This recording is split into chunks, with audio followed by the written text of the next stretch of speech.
ঢাকা দক্ষিণ সিটি কর্পোরেশনের পরিচ্ছন্নতা কর্মী হয়েও আয় উপার্জন ও সম্পদের দিক থেকে বড় ব্যবসায়ী কিংবা উচ্চপদস্থ কর্মকর্তাকেও ছাড়িয়ে গেছেন কয়েকজন কর্মী। মাসে ৭০,০০০ টাকার চাকরি, অথচ কেউ ৫ তলা ভবনের মালিক, কেউ আবার ব্যবসা করে গড়ে তুলেছেন বিপুল সম্পদ। ছেলে মেয়েদের পড়তে পাঠিয়েছেন বিদেশে। অনুসন্ধানে এমন ৩ জন কোটিপতি ঝাড়ুদারের তথ্য উঠে এসেছে।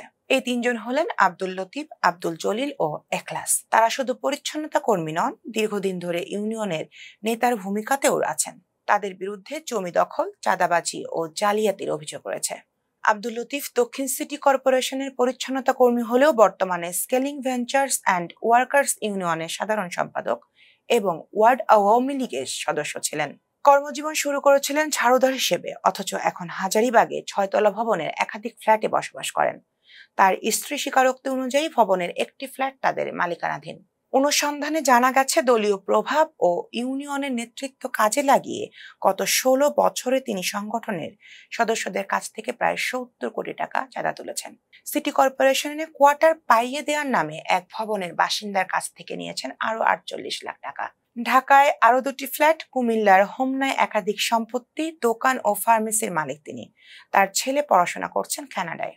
অন্যদিকে ইউনিয়নের সহসভাপতি আব্দুল জলিল ২০১৯ সাল পর্যন্ত মাসিক বেতন পেতেন ৭০,২৫০ টাকা, অথচ বর্তমানে রাজধানীর যাত্রাবাড়ির রায়েরবাগে তিনি ৩ তলা ভবনের মালিক। সহকর্মীদের দাবি, কামরাঙ্গীর চরেও তার আরও সম্পত্তি রয়েছে। অভিযোগ অস্বীকার করলেও অনুসন্ধানে দেখা গেছে তার সম্পদের পরিমাণ বেতনের তুলনায় অস্বাভাবিকভাবে বেশি।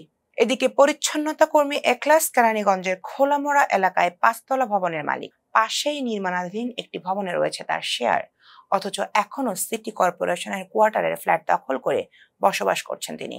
সহকর্মীদের অভিযোগ, এই ধনী ঝাড়ুদাররা নিজেরা কাজ করেন না, অন্য কাউকে দিয়ে দায়িত্ব করান। কেউ কেউ ছুটিতে থাকেন, অর্ধেক বেতন নিজে নিয়ে বাকিটা দেন প্রক্সি কর্মীকে। এক শ্রমিক বলেন, যাদের ট্যাগ আছে তারাই চাকরি পায়, যার যা দরকার তারা পায় না।